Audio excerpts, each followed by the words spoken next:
Hi. I love to do that when I get on stage. I'll do it again since you weren't looking. Hi. No, I'm very new to comedy as well, and I get up on the stage and I'm so extremely nervous, and my friends say to me, "Oh, you do it to yourself. Why do you keep doing it?" And I'm like, "It's the same reason I stay married. I don't know." But yeah, so I'm very new. I haven't made any money at this comedy thing, but my real job is I work in an auto body shop, and I love working there. I actually know how to take off a fender. I have written an estimate for a car, but my sole purpose is, or my main purpose, is to get the parts for the repairs that are coming up. And you know who has the best parts for cars? Walmart. Walmart has the best parts, and believe it or not, they have huge, think about it, they have huge parking lots, cars everywhere. And for your convenience, they have carts right beside the cars. I mean, it's like I need a fender, I need a headlight, pop it right in the thing, I take a mechanic with me. I mean, on a Friday night and a Saturday, those are the busiest days. You can get like 2 weeks worth of parts in just like, an evening. So it's really great, yeah. You gotta watch though, because I think there are some family-run auto body shops that must come there also to get parts, and they just hurry up and load up in a car and take off. And you're like, rude, I just needed the fender. So, yeah. Do you any women out there ever try to tell your husband that something is wrong with your car? Yeah? I come home and I'm like, oh my God, Jim, something is wrong with the car. He's like, yeah, what's it doing? I'm like, well, it went like, bing, bing, bing, he's like, what? I'm like, yeah, I'm not kidding you. I was driving down the street, I was going back to Family Dollar, and went, bing, bing, bing, ding, ding. He was like, what the hell am I supposed to know? How in the hell am I supposed to know what that means? And I said, really, I'm really concerned about it. Really concerned about it. And then he always acts like it's my fault. Were you speeding? Did you have the radio on? Did you run over something? I usually do run over something, but that wasn't this problem. But if he ever pisses me off sometimes, he'll piss me off, and I always have the best thing to do if your husband ever pisses you off. Every once in a while, we'll switch who gets the groceries. And we have this thing where when he goes to the store, it's usually the Giant, he has to call me right before he checks out of the store and see if I forgot anything on the list. And if I'm pissed off at him, I'll be like, yeah, I need pads. Oh, feminine napkins, yes. Some pads. And he's like, oh, I'm not getting them out. I'm like, no, I really need them, please, you got to. He's like, you can come out later, I'll drive you. I'm like, no, you got to get them now. So you have to know my husband.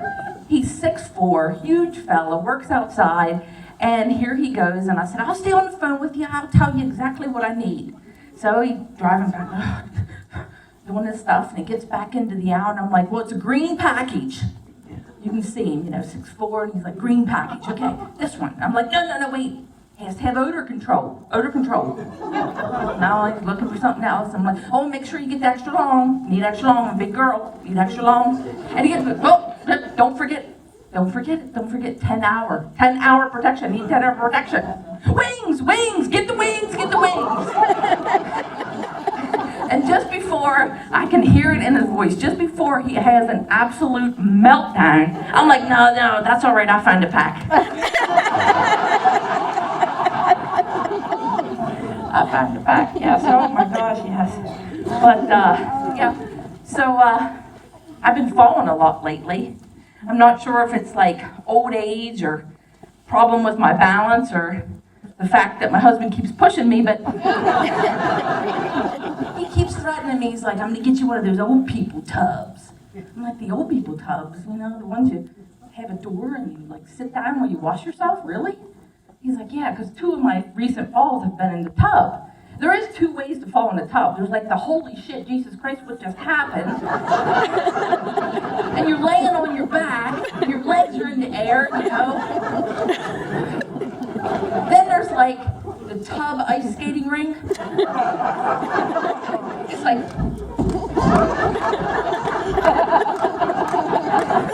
I actually had this happen about 2 weeks ago. My hips were spread so far apart I couldn't even take it. I was like screaming. The only person in my house was my 15-year-old daughter, and I'm standing there like this. Help me! God, love it, Jesus. Exercising isn't my thing either. Clearly, exercising is not my thing. When I was 17, I joined the Army right out of high school. I joined the Army. And any other military people in here? Families in the military? Yep. So when you go into the military, now this is 25 plus years ago, no one really ever says, try to get in shape before you go. Now I was 17 years old. I was 100 pounds soaking wet, believe it or not, this twig. And people also don't tell you that just because you're skinny doesn't mean you can exercise. So you get in there and the first thing they want to do is give you a physical fitness test. And you got 2 minutes to do as many push-ups as you can. You got 2 minutes to do as many sit-ups. And then they want you to run 2 miles. So, now if anybody's ever been in the service, you know when you get in there, you're really under a gun. Everybody's looking at you and the drill sergeants are just, crazy. So I get in the line, we're all supposed to run. Now most people can run a 2 mile in 13 to 16 minutes is a good 2 mile for most people. So I get in the line and shoot the gun, everybody runs off. Soon I realized, probably within the first 3 seconds, that I'm pretty much last. And I'm thinking, what the hell? And they had told me that it was 8 times I had to run around this track. 8 times, which doesn't seem like a lot, till you're like halfway through the first lap and people are lapping you. And then the damn drill sergeants, they're in the middle of the track and they're just flipping out. Stop running, get moving. I'm like, Jesus Christ. I mean, you know how your throat's burning, your insides hurt, you can't say, move it. So I run just enough to get away from them. Because if you've ever been in the military or even seen like a military movie, it's the truth. Drill sergeants, I mean, they are freaking scared to get right up in your face. I mean, you don't know whether to shit or go blind. I mean, it's ridiculous. And then they're like, look at me when I'm talking to you, look at me. And then all of a sudden you look at them and they're like, stop eyeballing me. The only time in my entire life I was thankful I had a mean daddy. But I ran, walked and jogged and shuffled along, and I crossed that finish line like I was having a heart attack and a full body spasm. At the same time, proudly timed at 27 minutes and 32 seconds. Yes, they nicknamed me, my very first nickname in the service, and they nicknamed me Scooter. They used to call it was clearly the most favorable name, because even the drill sergeants didn't know me, were like, Scooter, come on up here, Scooter. We'd be on a march, we'd have our rucksacks on, they'd be like, who is back there at the end of the line? That better not be Scooter, get up here, Scooter. Oh my God. But I did, I made it out alive and passed all my requirements, and that was wonderful. So I was really pleased to do all that, but I couldn't exercise for tonight because I hate exercising, but I did do a little something here. I had me one of those breast augmentations.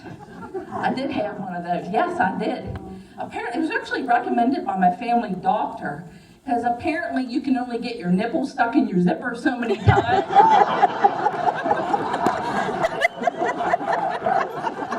Then it's like a whole reconstruction. There's like skin grafting and all kinds of crap.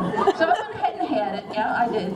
And I went back to the doctor and I was ready to get my bandages and things off. And the doctor said, well, we're going to stand you up in front of the mirror. He said, I want you to close your eyes, give yourself a little shake, and then open your eyes.